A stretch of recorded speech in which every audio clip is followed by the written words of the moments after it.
hii ni ishara kwamba mmefanya kazi nzuri na Tume ya Utumishi wa Mahakama imetambua kazi yenu na imewapendekeza kupandishwa katika ngazi hii. Kwa hiyo ni imani yangu kwamba kwa heshima hii mliopewa mtafanya kazi kwa bidii zaidi. Nendeni mkaongeze nguvu katika Mahakama ya Rufani kwa kutambua umuhimu wa haki kama msingi wa amani, utulivu, lakini pia maendeleo ya taifa letu na ustawi wa wananchi kwa ujumla. Haki ndiyo ina prevail katika yote haya. Nendeni mkaitumikie nchi kwa uadilifu, weledi na uzalendo kama mlivyo hapa.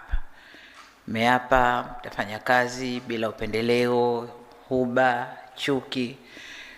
Hasa bila upendeleo kwa sababu kazi yenu ina rules zake na nini.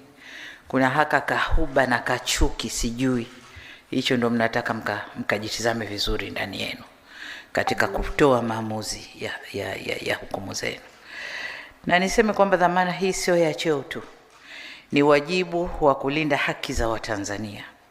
Katika maamuzi yote mnayofanya, kumbukeni kauli hii, kwa kuwatumikia wanadamu ni kumtumikia Mungu.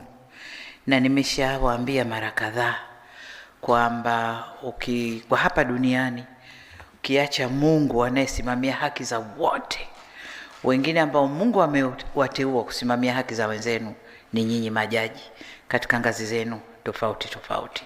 Kwa hiyo mnafanya kazi kubwa na niseme wajibu au dhima, mna dhima kubwa kwa nchi hii.